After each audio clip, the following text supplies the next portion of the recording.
This is the 2001 Coleman Westlake Popup.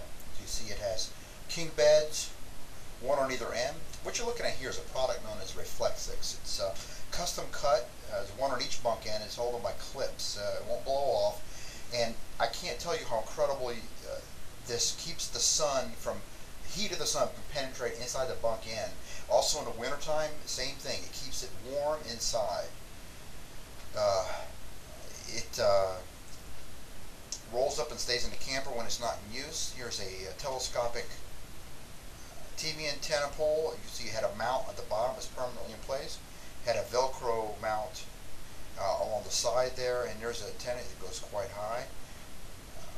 It puts up in probably less than a minute. You plug it in right there to the outlet, and you have amplified TV signal waiting at 2 cable outlets, all pre-wired inside the camper. Here's the water heater.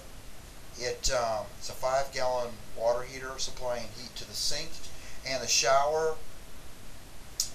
And also there's drain lines. It's actually sump pump hose. It remains real supple even in the cold winter times. One on each side, and it tees together and goes out as one.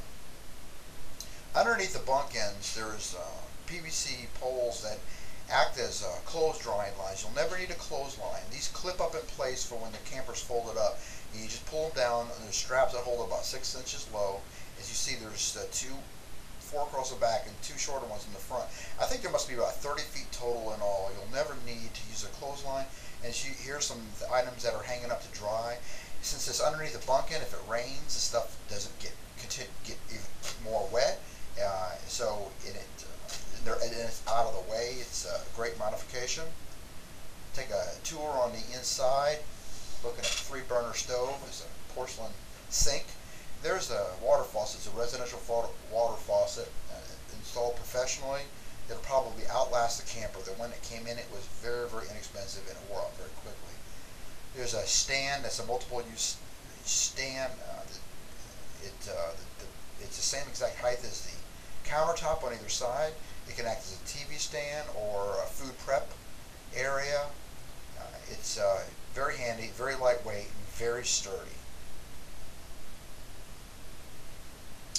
At the end of the bunk, on one bunk, and this can go on either bunk end, is a shelf.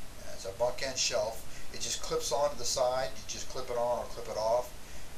You'll find many uses for this. No matter what, if you think you need this or not, you'll find out very quickly that you do, and you won't be able to live without it. 120-volt outlets right there in the ceiling. In this case, I have a fan and a reading light plugged into it. These cords would be dangling straight down in front of the bed if it wasn't for that plug up there. There's one on the opposite end as well. In this case, I have another fan and a clock plugged into it. Also, another power strip outlet is mounted to the bottom of the suspended shelf for laptops, for cell phone chargers. There's lots of things that I end up plugging in. There's another outlet strip I have mounted. It's permanently mounted. Electric blanket control, amplified antenna is plugged into it. Now, on the dining room table, I've done a modification. It makes this table rock solid. If you're familiar with tables and pop-ups, they're very shaky. You bump them, things move. I mounted these boards, and it actually sits on the frame. Doesn't damage it. It sits right on the frame of the camper. This table is completely rock solid. One of my favorite modifications that came out even better than I thought it would. It means one table leg doesn't have to be folded down and in your way. Flush-mounted, powered, amplified speakers. There's another outlet, by the way, TV outlet I installed right above that speaker, right there. You just turn the speakers on and plug in your TV in your iPod, and it sounds fantastic. Speakers never get in your way. It really does sound good. There's the other speaker underneath the dining room table. Another TV outlet I have put in. It's very convenient to get to. They don't get in the way of anything. Plug your TV near while it's on the kitchen table. Plug it in the other outlet if it's back in the bag. Look at the table Lego. You can see it's folded up in place. It's no longer needed since it's mounted to the frame on the opposite end. Look at all the extra room because there's not another table leg hanging at the other end for your feet.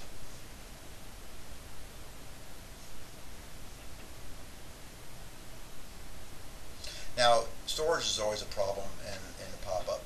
Here's the doors that go open, that have access to the trunk area. There's nothing in the trunk area while I'm camping. I fill it up when it's closed up.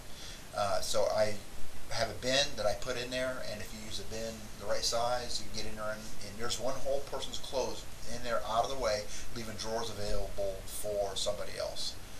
I cut a hole into this storage area and put some hinges on it, and now again this is empty while I'm camping. It's full when it's closed, but there's another place for yet another person's clothes or whatever you want to put in there.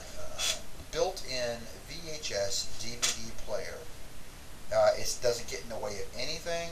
It's wired into the antenna system. If you put your a DVD or a tape in it, put it on channel 3 or TV, it's right there playing for you. It doesn't get in the way at all, and it's hardwired in. The power is and everything. There's nothing to plug in. I wanted to show you the carpeting throughout. This is residential carpet and carpet pad. It really feels just like you're in your own home. The carpet isn't secured down in any way, so if you want to take it out, use your carpet cleaner, steam cleaner. The pieces, let it dry out in the sun, put it right back in there, and you can keep it clean that way. It's, as you can see, it's wall to wall.